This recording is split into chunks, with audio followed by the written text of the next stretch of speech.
Hello friends, வீடியோக்கு போறதுக்கு முன்னாடி நீங்க இன்னும் தமிழ் டெக் அண்ட் மிஸ்ட்ரி சேனலை சப்ஸ்கிரைப் பண்ணல அப்படினா கீழ இருக்க ரெட் கலர் சப்ஸ்கிரைப் பட்டனை கிளிக் பண்ணி எங்க சேனலை சப்ஸ்கிரைப் பண்ணுங்க and பக்கத்துல இருக்க பெல் ஐகானை கிளிக் பண்ணுங்க அப்படினா எங்களோட நோட்டிபிகேஷன் உங்களுக்கு உடனுக்குடன் வரும். பேய் இருக்கா இல்லையா என்ற கேள்விக்கு விடை இன்னும் அறியப்படவில்லை. அதே போலதான் இந்த ஒய்ஜா போர்டும்.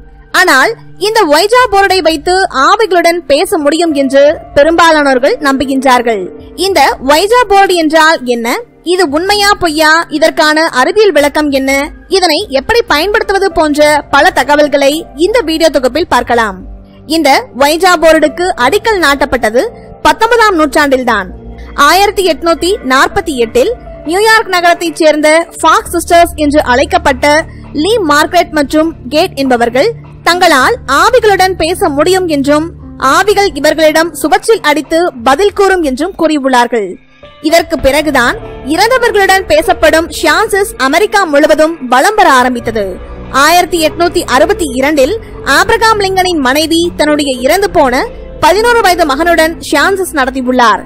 இருந்தாலும் இப்படி ஆமை வேகத்தில் பதில் வருவதை கேட்க பொறுமை இல்லாமல் மக்கள் எளிய வழியை தேடும் போதுதான் ஆன்மீகவாதிகள் இந்த பேசும் பலகையான ஒய்ஜா போர்டை கண்டுபிடித்தார்கள். இந்த ஒய்ஜா போர்டில் உள்ள பிளான்செட் என்ற கருவியின் மேல் விரல்களை வைத்துக் கொண்டு கேள்விகளை கேட்க அது அந்த பலகையின் மேல் உள்ள எழுத்துக்களுக்கு நகர்ந்து பதிலை சுட்டிக்காட்டும்.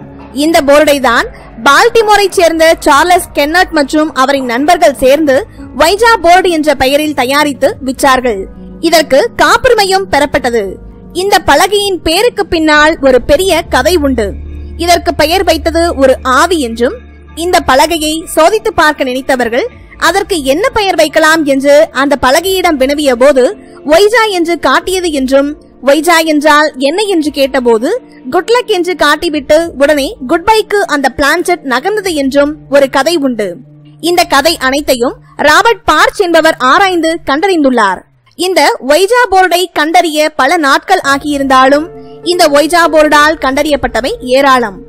உதாரணமாக 1978ஆம் ஆண்டு இத்தாலியின் 38வது பிரதம மந்திரியான ஆல்டோ மோரோ தீவிரவாதிகளால் கடத்தப்பட்ட போது பொலாக்னா பல்கலைக்கழகத்தைச் சேர்ந்த பேராசிரியர்கள் இந்த போர்டை பயன்படுத்தி அவர் கடத்தப்பட்ட பகுதியை கண்டறிந்துள்ளார்கள். இதனை வைத்து பேய் வந்ததை விட படங்கள் வந்ததுதான் அதிகம். சரி, இதற்கான அறிவியல் விளக்கம் என்ன என்பதை பற்றி பார்க்கலாம். கடவுளுக்கே அறிவியல் விளக்கம் அளித்துள்ள இந்த உலகம் இந்த அமானுஷ்யம் நிறைந்த பலகைக்கும் அளித்துள்ளது. அதாவது இந்த பிளான்செட் கருவி தானாக இயங்குவதற்கு காரணம் ஐடியோ மோட்டார் எஃபெக்ட் என்ற கொள்கைதான் என்று விஞ்ஞானிகள் கூறியுள்ளார்கள். அதாவது ஐடியோ மோட்டார் எஃபெக்ட் என்பது உதாரணமாக இந்த ஒய்ஜா போர்டில் உள்ள காயினில் 5 அல்லது 6 பேர் தன் விரலை வைத்துள்ளார்கள். அப்போது 4 பேர் அந்த காயின் நகர்கிறதா இல்லையா என்பதை மட்டுமே சிந்திப்பார்கள்.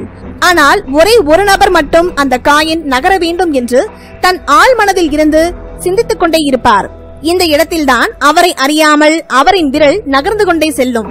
இதைத்தான் ஐடியோ மோட்டார் எஃபெக்ட் என்று அறிவியல் பூர்வமாக விளக்கமளித்துள்ளார்கள் விஞ்ஞானிகள்.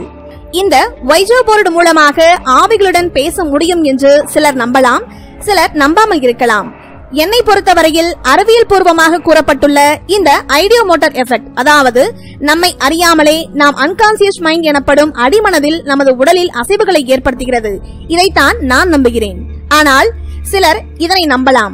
அப்படி இந்த ஒய்ஜா போர்டை நம்புபவர்களுக்கு இதனை எப்படி பயன்படுத்த வேண்டும் மற்றும் இதன் விதிகள் என்ன என்பதை பற்றி பார்க்கலாம். இந்த ஒய்ஜா போர்டை பயன்படுத்துவதற்கு பல்வேறு விதிகள் சொல்லப்பட்டுள்ளது. நீங்கள் தனியாகவே இதை பயன்படுத்தலாம். இருந்தாலும் ஒரு நண்பருடன் நீங்கள் இதை பயன்படுத்துவது நல்லது. இரவு நேரமே இதை பயன்படுத்த உகந்த நேரமாகும்.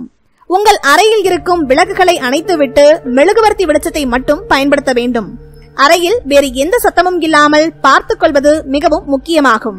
பிறகு முதலில் ஒரு நாணயத்தை இந்த பலகையின் மீது வைத்து அதன் மீது உங்கள் ஆள்காட்டி விரலை வைக்க வேண்டும். இதனை பயன்படுத்தும் பொழுது அருகில் உள்ள நண்பர்கள் இருந்தால் அவர்களும் அந்த நாணயத்தின் மீது விரலை வைக்க வேண்டும். பிறகு முதலில் 3 முறை அந்த நாணயத்தை சுற்ற வேண்டும். சுற்றிய பின்பு இங்கே யாராவது இருக்கிறீர்களா என்று கேட்க வேண்டும். சில நேரம் அந்த நாணயம் நகராது. ஒருவேளை அந்த அறையில் ஆத்மாக்கள் இல்லாமல் இருக்கலாம். இல்லை என்றால் இருந்தும் உங்களுடன் தொடர்பு கொள்ள விருப்பம் இல்லாமல் இருக்கலாம். பிறகு எஸ் என்ற எழுத்தை நோக்கி நாணயம் நகர்ந்தால் ஆத்மா அந்த அறையில் உள்ளது என்றும் அவை உங்களுடன் தொடர்பு கொள்ள தயார் என்றும் அர்த்தமாகும். இதன் பிறகு உங்கள் முதல் கேள்வி நீங்கள் மூனில் இருந்து வருகிறீர்களா இல்லை சன்னில் இருந்து வருகிறீர்களா என்று கேட்க வேண்டும்.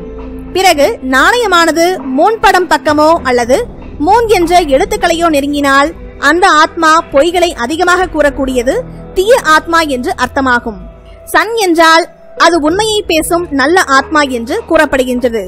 இதன் பிறகு உங்கள் பெயர் என்ன, எந்த வயதில் இறந்தீர்கள், எந்த ஆண்டு இறந்தீர்கள், அந்த அறையில் வேறு ஏதேனும் ஆத்மா உள்ளதா போன்ற பல கேள்விகளை நீங்கள் அவற்றிடம் கேட்கலாம்.